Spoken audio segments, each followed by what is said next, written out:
ladies and gentlemen. Welcome to the Evening Jones. All right, if you're watching at theevenjones.com, it's easy to log in. Use Twitter profile, Facebook profile, whatever, however it works on this one. I don't even really know.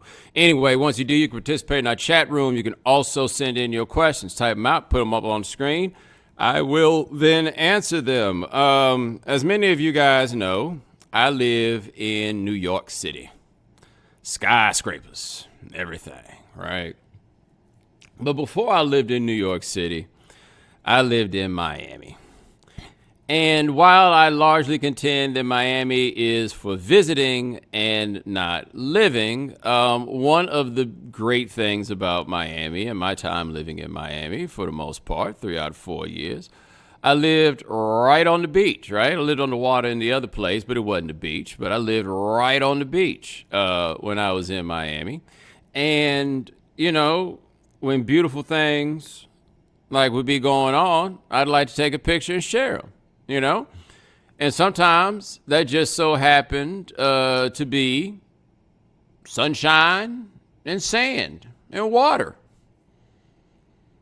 in the middle of January. You know what I'm saying? And I found that when I was there, a lot of y'all took it personally when I would do that. You would feel as though I was trolling you. And I honestly, believe, after having years to think about it, y'all are just a bunch of haters. That's all it was. How could you not celebrate my good fortune? If I had gone on a vacation and I sent a picture for the, from the vacation, y'all wouldn't have had no problem with it. Y'all in y'all's own lives taking pictures and screenshots of the weather. You telling people what your life is like. I was just telling y'all what my life was like. And it was pretty fucking dope. And I would just have all kinds of people hit me back just all mad and all salty. And I thought that we could all be happy together, you know? But no, that's not how y'all felt, and I understand that. I get it. That's what it is. Somebody said hard to be happy for other people's warmth when you're cold out here. Yeah, I know, and that's because you're a fucking hater, Kevin. You know, that's basically all it comes down to. So anyway, we've had relatively mild winters since I got here. The first winter when I got here was a monster. But after that, it's been pretty chill. It ain't been too terrible. Right. So this year, it's almost like the state of the winter doesn't matter because it's not like I go anywhere. You know what I mean? What's the big deal?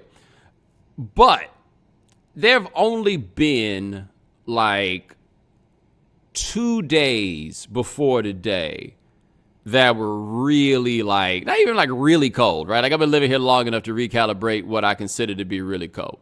But it was only a couple days that was yo, it's brisk. And it just so happened to be 2 days that I had to go outdoors. I had to walk to the dentist on both of those days. And the dentist is about a mile away. But I had to get up, make that hike, and go do it. But it wasn't really that terrible. You know what I mean? It wasn't a long john situation. So anyway, let us fast forward to today, shall we? Today? Can we fast forward to today? Okay, we will fast forward to today. So a publication of some level of repute did a story about me, or they're doing a story about me. It obviously hasn't come out yet, but they're doing a story about me. And they told me that they wanted somebody to come and take pictures. And I'm okay. And I should have known the game on this because they weren't saying pictures, they were saying portrait, all right? And so the dude, real cool dude, he shows up, and I meet him in the lobby of my building. And before, we knew going in that it was probably going to snow today, right? And he was talking about all these different places outside that perhaps we could get some pictures. And I'm thinking to myself, hey, man, you know that if it's going to snow, it's also going to be really cold.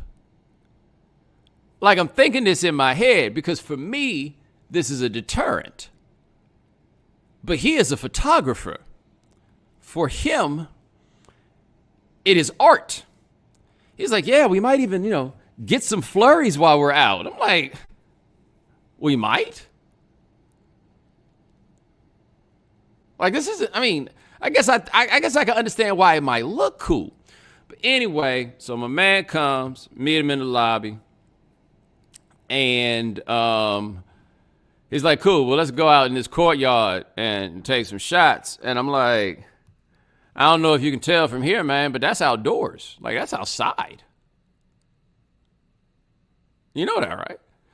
So anyway, we go out in a little courtyard, and it actually ain't cold. We take a few shots. Okay, cool. And then he's like, yeah, I had a couple of places I was looking around at that maybe we could take pictures. I'm like, okay, cool. So he says, first place, and he tells me the intersection. And I'm like, yo, that's not really close to here. But we go over there, we take the shots, it works out. It ain't so terrible. But there's another part of this meant to bring up. Well, anyway, I'll keep going. So we go take the shots. And then he's like, yeah, well, how about we did the courtyard, we did that one spot. How about we go to Central Park? And I'm like, I mean, yeah, I guess we can go to Central Park. And so we go to Central Park, and we get there, and we take a couple shots right after we walk in the park. And then he's like, yo, how about we go over there? Right? Like on the other side of the water. Now, if you know the north side of Central Park, you know the water that I'm talking about. You also know it ain't really got no bridge. You got to go around. And so I'm like, he's like, what's the quickest way there? I'm like, yeah, I don't really know. It's kind of a long way. Oh, okay, look, we can just go right there. I'm like, damn, I guess we can, huh? And so we walk around this water, and then we go stop at one spot, and then he's like, oh, man, how about we go take a shot at this one? Okay, cool. And so we go and we take shots at the other one. And I don't know how many of you have, really been the subject of, a photo shoot of sorts. It is literally my least favorite thing in the world, other than moving, right? And I dislike it for similar reasons to disliking moving, which is it's just a big old fucking task, right? Like, it's just a task, and I hate tasks. So the thing about photographers is, I imagine that some of you in the chat room have been married. So even if you ain't been in a photo shoot, you've been there for a wedding photo shoot. And I don't really know so much what photo shoots were like back in the day of film cameras, okay? And I bring that up because I feel like in the days of film cameras, the photographers had to be a bit more judicious about their shots. But in this era of digital cameras, and you can just have a pocket full of memory cards, they be having you doing every pose they could possibly imagine because the photographer is an artist. You know what I'm saying? It's all right here. It's all these different ideas. And while they got you and while they got the camera, they got to give it a run on every single idea that they have. It's no shade. It's totally understandable. This is the job he's there to do, and I got to do my part, and so I got to go through it. And so we made it work. I walked back home. Bruh, I got back inside. I felt like my hands were like two hams. You know what I'm saying? You know how it'll be like your fingertips get cold or your hands get cold or whatever it is. My hands were cold to the meat of my thumbs. The meat of my thumbs. Out there taking pictures. Oh, man, it was so cold out there. But it wasn't snowing. I got back inside before that came down. Poor photographer didn't get his artistic dream. Now, man, you look out there, it looked like you go skiing. So yeah, if you wanted me to get my comeuppance from what y'all thought was trolling in Miami, which was actually just me living in my truth, if you wanted me to arrive and get some level of comeuppance for it, there it is right there. It's cold to the mug up here, man. Somebody in the chat room talk about New York isn't ever cold. I don't know where you are from. I don't your name in the chat room seems to be trying to intimate that you might be an African American. And honestly, I ain't never heard no African American talk about New York like it ain't really cold. It gets colder in other places. That don't mean it ain't cold here. You just strike me as a dude that's out here just trying to be a jerk.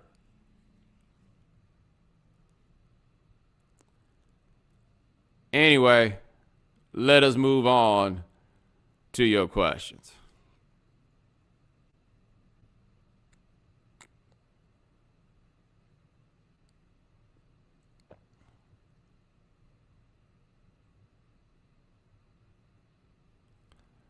I'm in one of those places where I want to see if somebody's asked a question that I want to answer. And it doesn't seem like anybody has, which is rather surprising.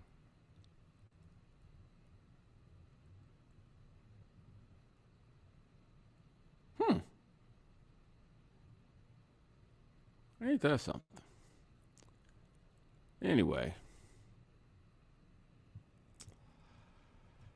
Have you been surprised by the split reaction to Tom Cruise's rant about people not practicing social distancing on the movie set?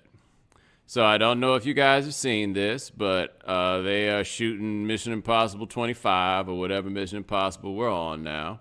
And somebody put out a tape of Tom Cruise telling people that anybody who continued to violate the protocols is going to get fired. He was very forceful in his discussion of his desire to see people get not fired if they do not follow the protocols. I mean, he was screaming at them. There ain't really like no other way to put it. And I got to be honest, I don't know what I would do if I was there, man, because that dude is not tall. Like, let me tell y'all something, man. And I don't really know how many of y'all can like truly relate to this. And maybe it's just simply a function of being a tall person. But like, if you're a tall person and you out here as an adult getting reamed out, and not even reamed out, right? Just somebody that's Tom Cruise's height trying to approach you as though they're like an authority figure, man, you got to suspend a lot of disbelief. Like, you got to fight a lot about what you presume about the world, man. I used to have a boss that was like 5'6", and one day he decided that he wanted to have some talk with me about something, and he needed to like establish his authority because that wasn't really how he was wired. And he's sitting at that big desk, and I'm sitting in that chair. And I just had to just be like, okay. No. This is not the natural order. You are correct. It's not. But you got to take it. So I imagine there was somebody that was on that set and like little 5'5", 5'6" Tom Cruise is doing the screaming, and you just kind of want to chill out about it. But I feel like the divide on how people receive hearing Tom Cruise scream at all those people on that movie set, I really think that divide is about age. And I'm not sure about that because I don't really have a great handle on how like authority figures interact with people in some places. But I am 40 years old, and I mean, I ain't play a lot of them, but I played competitive sports as a youngster in a certain time and place. One of the good things, and actually it's something I guess that one could argue is a bad thing, but I would contend that one of the good things that I got out of playing sports is I've been hollered at before, and it ain't the worst thing in the world. Like, I didn't think that the way that Tom Cruise is screaming at those people was beyond the pale, particularly for somebody with the level of authority that Tom Cruise has in that space. I did not think so. I've been screamed at by far lesser people and said, yes, sir, and keep it moving. Now, at that time, I was definitely younger, and I don't know how many people are going to be screaming at me at this point in my life. But I did not think he was out of pocket. I do think the stakes were high, and the stakes in that case are millions and millions and millions of dollars for a lot of people. My guess is this has been a problem, and Tom Cruise decided that problem is going to stop. Now, I've seen people talk about how Tom Cruise stripped those people of their dignity. Nah, I don't think that was one of those.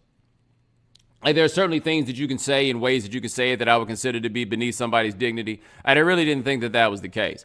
And maybe this is colored by the fact that I also think that Tom Cruise is right. Like, I think he's correct on the matter. And so perhaps that informs the fact that I don't have so much of a problem with the way that he talks to people. But yeah, no, I did see a whole lot of people coming back on Tom Cruise, and that just sounds like a bunch of people that like don't want to get hollered at. And I understand that. I would say in this case, for those people, if they don't want to get hollered at, I would recommend that they stop fucking up. I mean, that's also an option. Like, let me ask you this. For those people in that space that were doing whatever they were to violate the protocols, you think Tom Cruise being nice about it was going to get anything done? I saw somebody make the point on Twitter, and they said, well, if it's a problem, then just fire him and keep it moving. I don't imagine it's that easy to replace everybody on the drop of a dime. And I don't imagine those people want to be fired. Like, I think a whole lot of those people, if you gave them the option, Tom Cruise going to holler at us for 2 minutes, or I'm going to lose my job on the spot, I bet they'd all take getting hollered at. Every single one of them. Just a guess.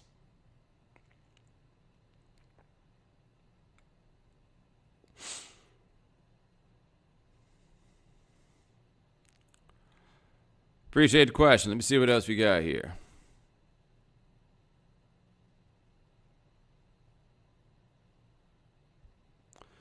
What do you think people find so appealing about Marvin Gaye's Hear My Dear? It's pretty obviously petty, right?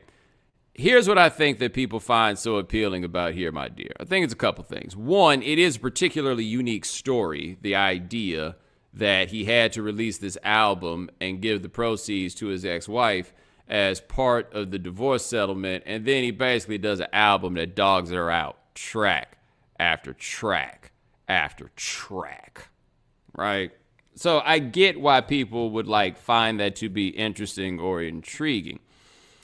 I also think that I was talking to my buddy Joe Ovies about this, and he makes a great point about it. And he says, it's a record that lends itself readily to think pieces. Because keep in mind that at the time that Hear My Dear was released, it was critically panned. It wasn't like it was some big hit that everybody loved. I think that people who are far removed from the time that it came out have a greater affection for that album than people who were there in the moment. Now, you go pick up a Marvin Gaye's Greatest Hits album, you're not getting anything off of Hear My Dear. It ain't happening. Shit ain't really hot like that. The best thing to Hear My Dear did was give us Sipping on Some Scissor. Yeah, Is That Enough is Sipping on Some Scissor. That's the best thing Hear My Dear did. But that's what I think really get people on it, is it's one of those that lets you talk about how deep you are. Like, people who like to pretend like they're smarter than they are really, really, really, really, really love Hear My Dear. They do. And it's got some songs, right? But the songwriting isn't really good. It's meandering. It isn't catchy at any point. Didn't he do that one song 3 or 4 different times? And unlike when he did that on What's Going On or Let's Get It On or I Want You, it was charming there. It was just shit, why won't this ever end? That's how Hear My Dear felt to me. Why will this not ever end? And I don't find it to be especially compelling. It's just really mean. And the thing about a Marvin Gaye breakup record being really mean is, do y'all know anything about Marvin Gaye? It is very difficult for me to imagine a scenario where Marvin Gaye is married to somebody and they get divorced and it's not his fault.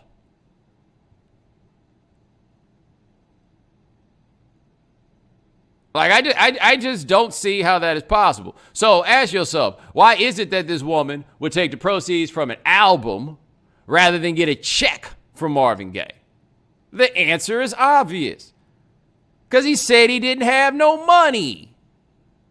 And by the way, knowing what I know about him, my guess is that he didn't have any money. So this is an album from a coked out, manipulative, abusive man, right? And I don't know the extent of his marriage with Anna Gordy. The Janice Hunter one is much more obvious. Just kind of the terrible things that he did there. But this is your narrator, and people really try to make me believe that they just sitting around listening to Hear My Dear and just soaking all of that in. Not possible. And you know how I know that's not possible? You know how I know y'all really don't rock with Hear My Dear like y'all claim y'all do? Because let me tell you what is kind of the closest thing to Hear My Dear. It's that damn Lauryn Hill Unplugged album. And y'all don't love that. It is the same meandering all over the place. This doesn't really make that much sense right now. All of that. And as much as people love Lauryn Hill and love that first record, they have not gotten around to forming their lips and lying to say that they like the Unplugged one. But they do it with the Hear My Dear. because it has a different backstory to it. I would also like to make the note, and this is a general Marvin Gaye thing for me, okay? And I think you guys know this about me. I am not a, canceler in that way. Like, R. Kelly ultimately wound up getting into cancel place for me because his songs was about that stuff. Like, there's no way that you could separate your mind from what it is that was going on with him. You just couldn't, Like, there's just no way. But I listen to a lot of great music by awful people, and I'm pretty unapologetic about it. I'm grown up, However, I would like to make the note that some of the people who are the most performative in their R. Kelly outrage love Marvin Gaye. And there is no way that you can really, properly reconcile those two things. Like, if you're one of these people that's out here standing on the table about R. Kelly, it's kind of hard to try to ignore it with Marvin Gaye because you don't want to get that music away. Like, that's part of why I find all that, loud,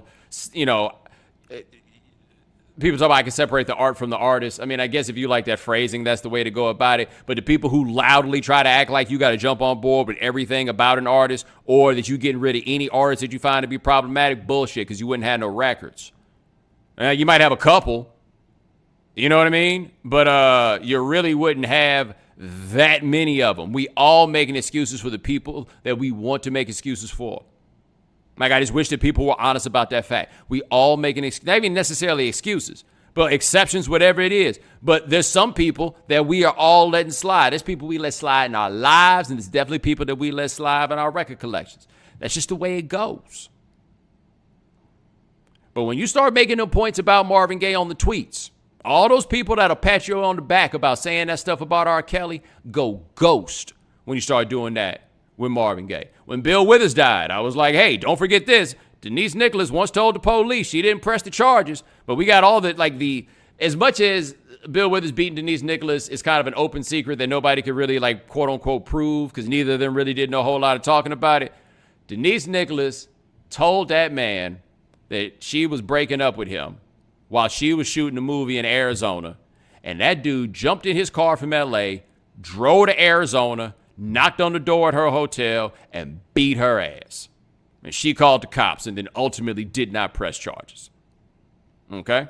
This is part of the Bill Withers narrative. The whole Justments record. You go listen to it with that part in there and listen to that song, You, which is brilliant, by the way. It's a meandering mess, right? But it's not a meandering mess because it doesn't make sense. It's a meandering mess because it's a guy that's clearly trying to reckon with himself and reckon with her at the same time while not really taking any blame for the stuff that he did wrong, right? He is a jerk largely in it, even if he's got a point every now and then, okay?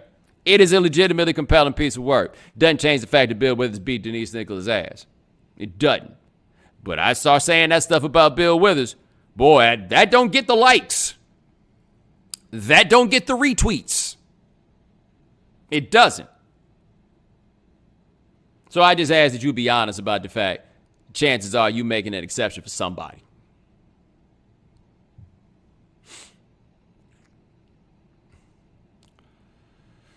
Appreciate the question. Let's see what else we got here.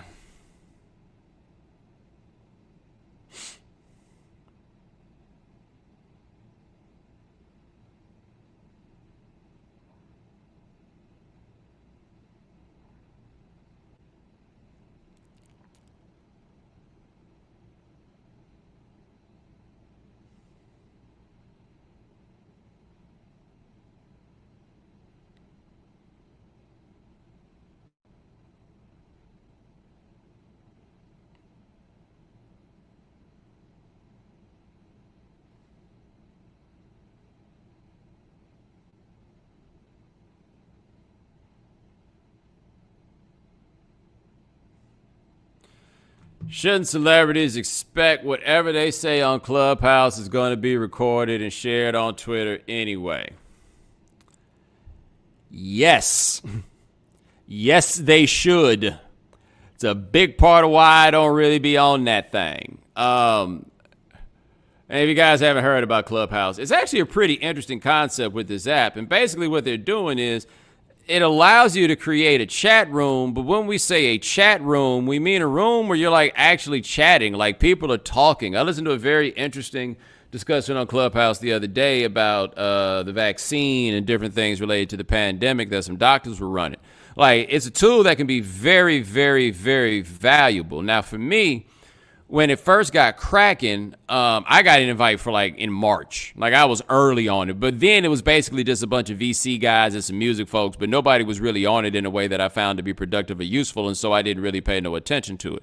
And so I've gotten on it more lately, and I'm finding that my existence is kind of quiet but still somewhat peaceful because I'm not following a bunch of people. And I think that's probably a good thing because y'all be in there on some bullshit. Like, what I don't understand about Clubhouse is why in the world you want to go on Clubhouse. Basically, people, I would like for Clubhouse to be somewhere that doesn't have all the things that make me hate Twitter now. And now people just want to bring that over because they're all basically the same people.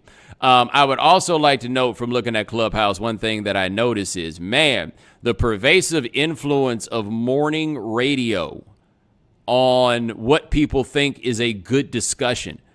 Because like every discussion that I see in so many places is just really something nonsensical that a morning radio show would carry out all morning. Like, all right, here's the question.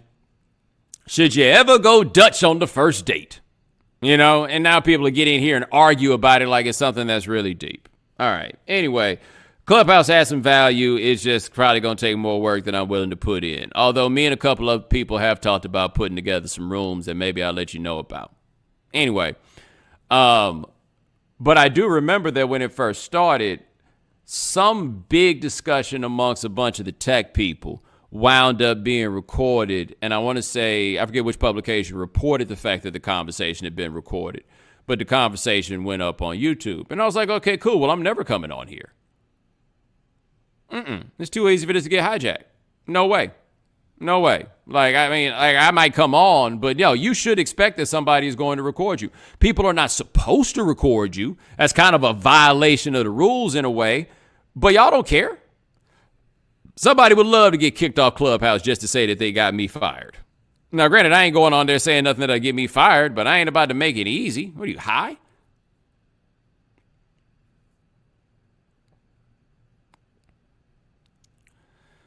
Appreciate the question. Let's go to the next one. Name a cover song that goes harder than the original. JT, I want to be somewhat delicate about this because my problem is not with you here, because I see this happen almost every day. People jump on the internet and say, what's a cover song that's better than the original? And the answer is like about 5,000 of them. Like, this isn't that rare.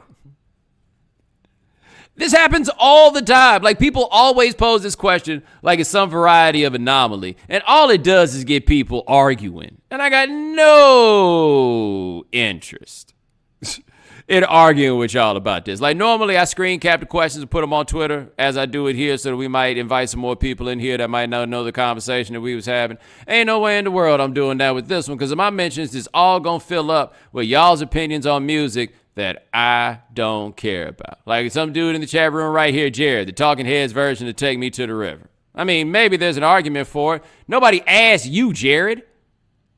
Like, all y'all putting these in, oh, I guess, you know what, it's the chat room. That's what you're supposed to do. Anyway, God, yeah, no, I'm not giving you one. Sorry.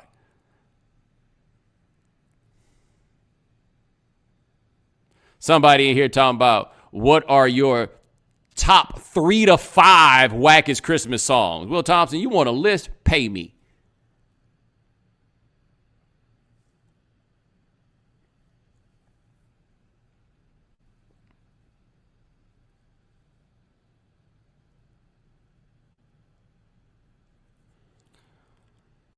All right, let me see what else we got here. Somebody says, since it's Wednesday, Bo, are you a lottery player? My man, this is New York City, and that's a staircase.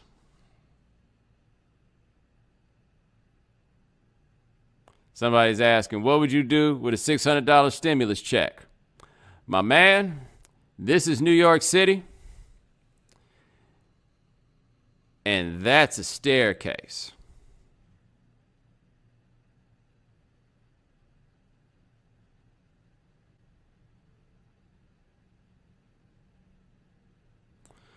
With more people staying home this year, do you think people will finally realize how sad a lot of these Christmas songs are?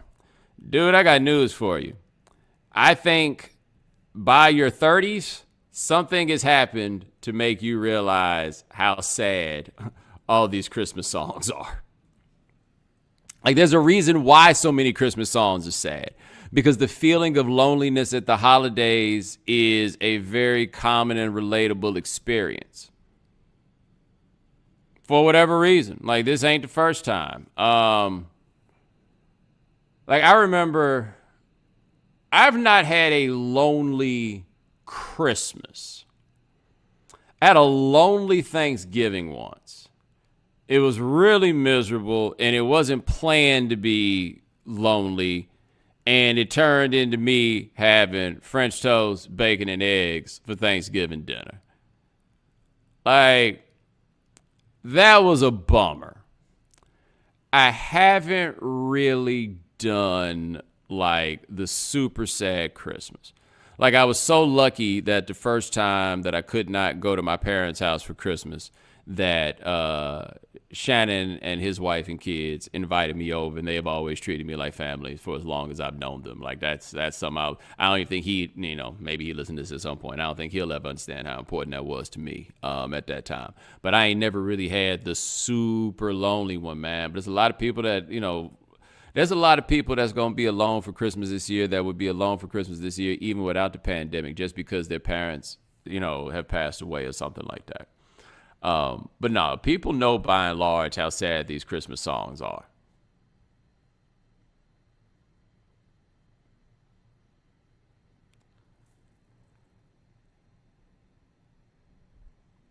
Appreciate the question. Let me see what else we got here.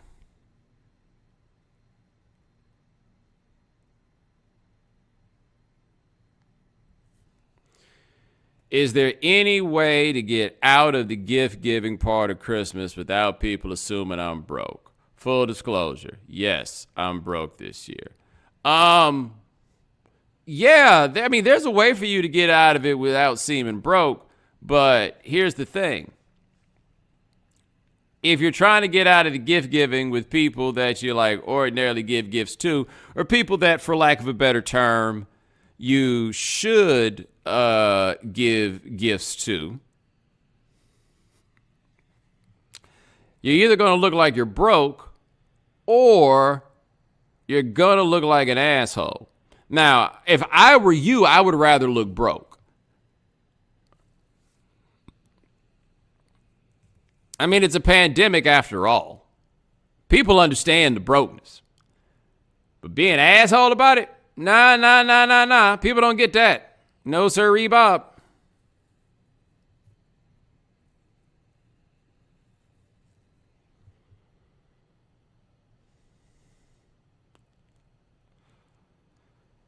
All right, appreciate the question. Let's see what else we got here.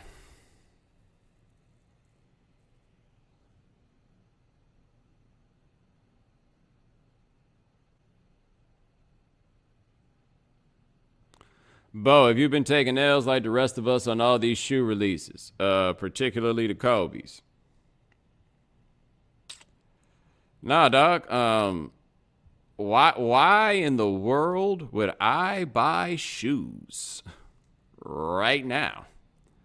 I don't know if you've heard, but it's a pandemic.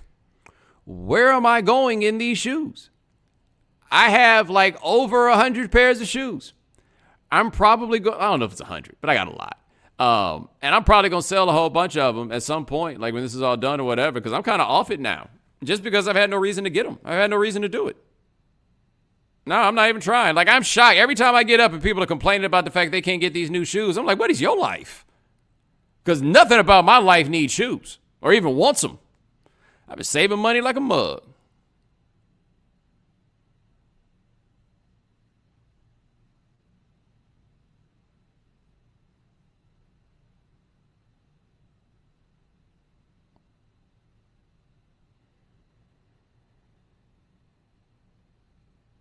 Appreciate the question. Some dude named Roy in the chat room asked me what shoe size I wear.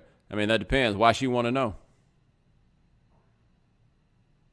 Like, you leave the computer, you let her come over, and I'll tell her. I don't really think you need to know.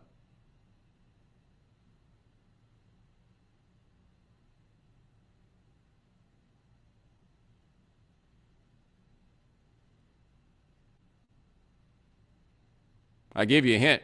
It's one of the greatest Biggie Smalls. Oh, because I said I would sell the shoes. My bad, Roy. My bad. You right and I'm wrong. You right and I'm wrong. In that case, 13. Know what I mean? It's a Biggie line. It's a Biggie line. It's a Biggie lyric.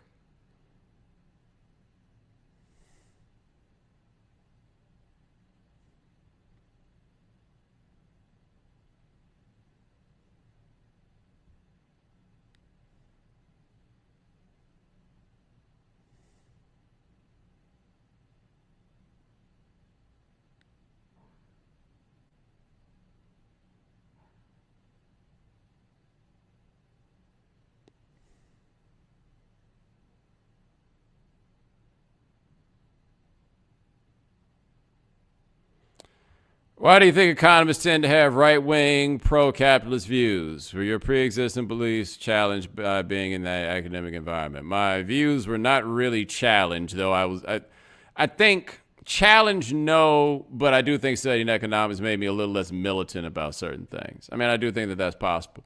But why do economists tend to have right-wing, pro-capitalist views? Because the economist is all about on the macro side, because that's really economics. Like, economists, as we're talking about them in the space that, comes to talking about the economy, we're talking about macro guys.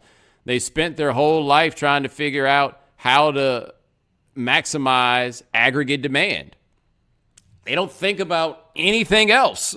They just think about maximizing aggregate demand.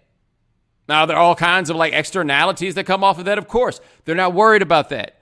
For them, the assumption is that the goal is to maximize aggregate demand. Get the aggregate demand as high as you can. That's what they're going for. That's what they think you should do. And someone's like, not all economists have those views. You're right. Not all of them do. That's why the guy, I believe, said tend to.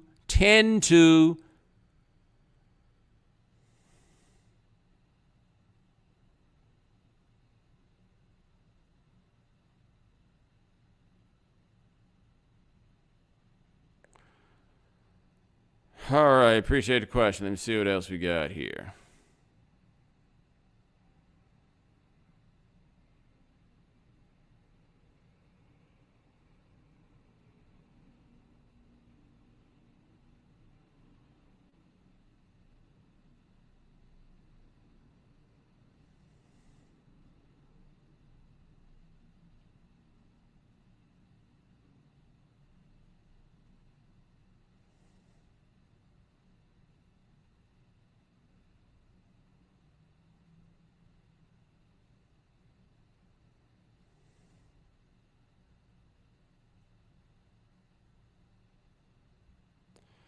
Do you think Mackenzie Scott donating all that money will attract more money and funding to HBCUs? I'm just curious.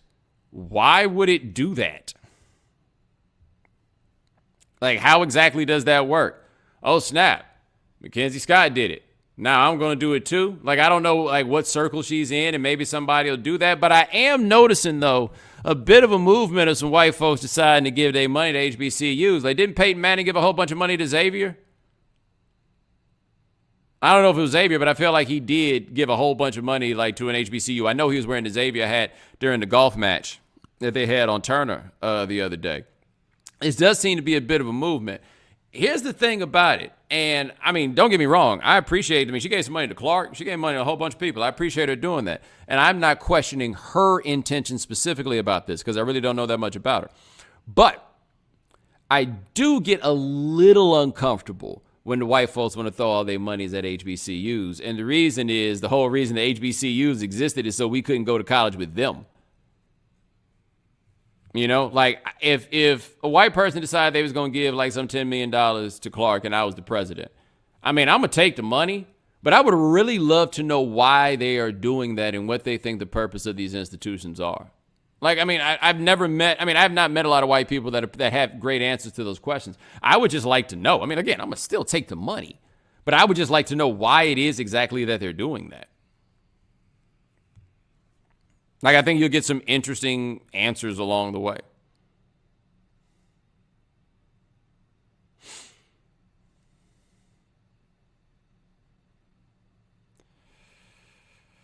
Appreciate the question. Let's see what we got here.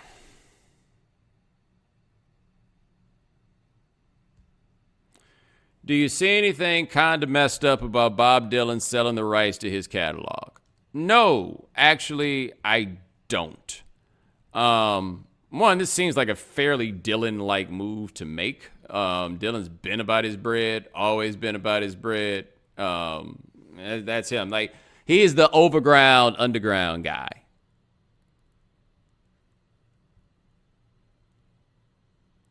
That's what he's always been. But what did he get, like $300 million? Like, let me look this up. How old is Bob Dylan?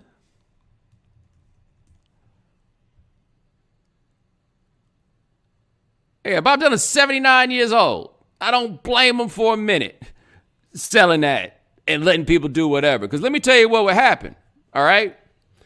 What would ultimately happen is after he died, if you got more than one kid, then that catalog is getting sold. Period. If you got more than one kid, that catalog is getting sold. Because it's going to be too hard to make decisions and everything else about what to do with it. All right? That catalog going to get sold. So you might as well get the money yourself and decide what you're going to do with it, because they're going to ultimately do the same on the back end. That's my read on it. Now, you might start seeing Dylan songs in some commercials or in some places that you ordinarily would not have wanted them to be in. I think that's possible, right? But 80 years old, man, $300 million. Got it. And by the way, as much as we don't like the idea of commercials, you know, commercials kind of besmirching the sanctity of these songs, commercials are also how people find out about a lot of these songs. Like, that is, I mean, that can be used to build like interest in whoever you happen to be. No Van Morrison fan thinks that Brown Eyed Girl is the best Van Morrison song, but Brown Eyed Girl is a hook for a lot of people to get into the catalog because it's been used in so many commercials. Speaking of songs in commercials, you know, and I guess maybe on one level, this would be the thing that Bob Dylan would be fearing, all right? I understand that we have all kinds of stories about people like using songs for various reasons and not really knowing what that song is about. Like people singing Every Breath You Take by the Police at weddings and stuff like that. Like, you understand that phenomenon. All right. Have y'all seen this Heineken commercial with Cats in the Cradle? Have y'all watched this? Now, and I imagine there are quite a few people here who may know like Cats in the Cradle as an idea, as a song, but have never really paid attention to the lyrics. But Cats in the Cradle, which is just a brilliant feat of songwriting. The whole idea of the song is you got this dude who's trying to get this money to provide for his child, and the kid always wants time with him, but he's always too busy to work.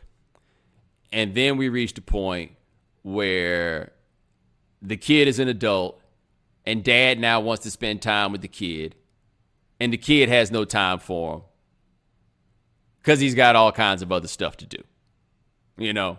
And the realization when he gets to the end, as I hung up the phone, it occurred to me, my boy was just like me, you know? It's a really kind of sad song.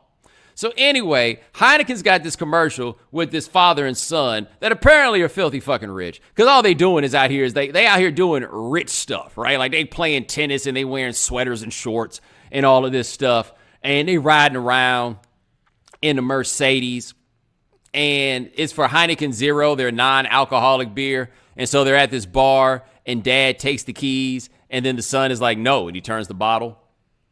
And it's non-alcoholic, and he's like, oh, and he hands him the keys back, and then they start driving, and then we go.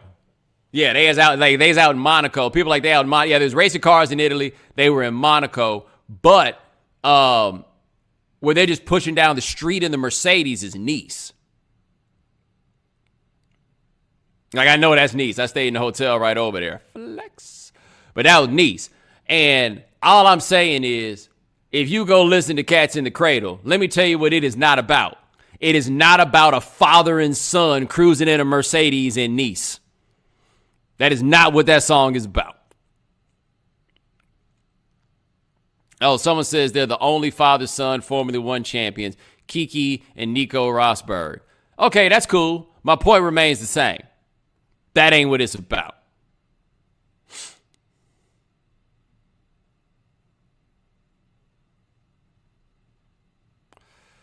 Appreciate the question. See what else we got here. Did you see the Jalen Hurts, Gene Simmons, Omega Sci-Fi tweet storm? Is expecting that gesture to be universally recognized a fair ask? No, it's not a fair ask. It's fucking stupid. Like, all the outrage and the, oh, you don't know Omega Sci-Fi? No, they don't know Omega Sci-Fi, and you don't know nothing about these white folks' fraternities and sororities neither. What are you talking about? No. They don't know. Now, the thing about Omega Sci-Fi that you can do with white folks is it's hard to explain to them who the alphas were on their campus. It's hard to explain to them who the kappas were on their campus. You can get them to know who the Qs were. That ain't hard to explain at all. The ones in the gold boots and the camel. Oh, okay, got it, right? Like, they'll understand what it is at that point. My thought, honestly, when I saw Jalen Hurts, when he did that, was, oh, wow, that is like some Gene Simmons type shit. Just because his tongue is so ridiculously long. Like, regardless of whether you think this is an Omega thing or not, please understand that Jalen Hurts got himself into, like, the Gene Simmons level of tongue discussion, just purely based on length. Also, I feel like if you look at that video, okay, and let me see if I can find it again. He isn't throwing up the whatchamacallit. He's not doing that. Like, I'm going to play it right now. So he does the thing with the tongue, right? He sticks it out. He puts his arm up. And he gives a white person a high five. I think it was Doug Peterson. Are you guys even sure that what he was doing was throwing up the cues? Go look at that again. Are you even positive that that's what he's doing? I would also make this point on this matter, okay? One of the things that people enjoy about what I do, all right,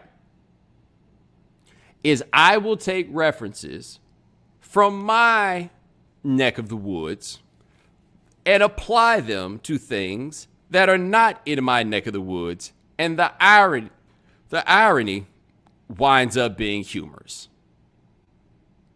You guys have seen me do this many times. You enjoy it when I do it. I appreciate the irony of Jalen Hurts kicking it like Gene Simmons. The white folks ain't do nothing to you by not knowing who the Omegas are. The Omegas ain't even that damn important. Stop acting like these Greek organizations matter that much. They ain't that hard to get into.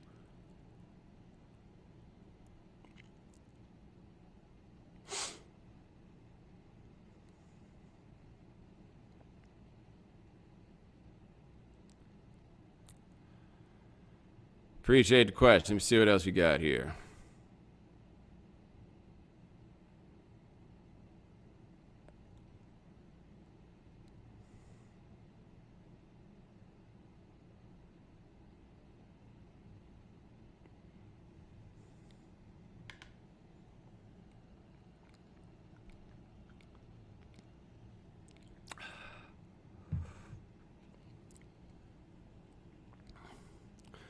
What is the shadiest transportation situation you ever found yourself in? Like a bus driver with one eye, pilot with the shakes.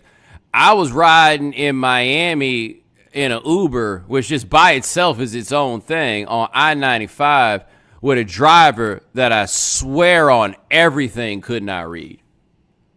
Everything could not read. He's just blowing past every exit. And like once it gets to the point where you know where you're going, you can start being like, yo, this is the place where you turn. Like, whoa, there's that. I have also ridden in a car with Pablo. And that was very similar to riding with the Uber driver who could not read. Like And the thing about him not being able to read is the screen give you a picture too.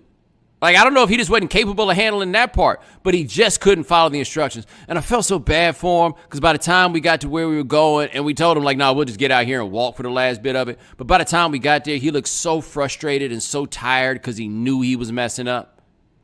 Like, he knew he was messing up. But I got news for you. That ain't changed the fact that he was messing up.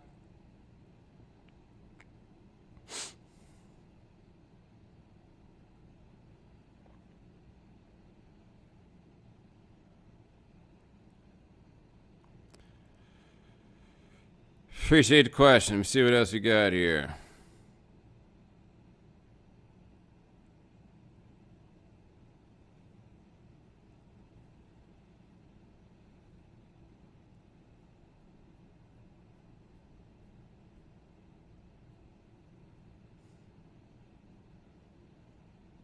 Nope, I think this is about it.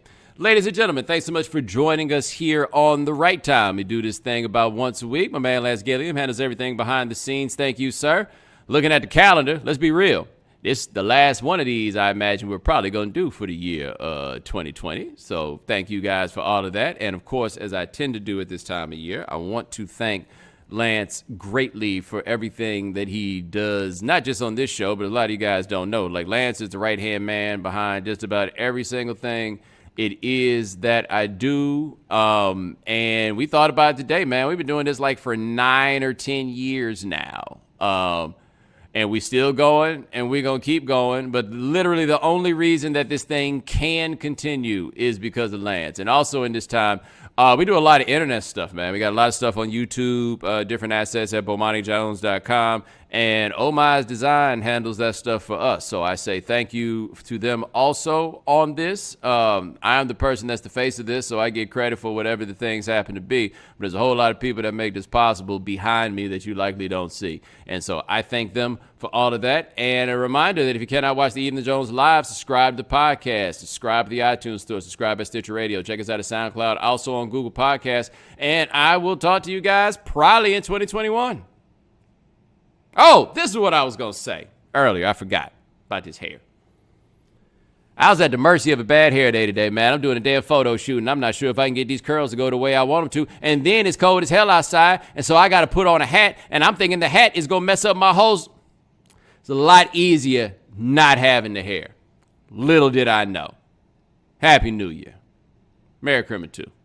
And Happy Chanukah.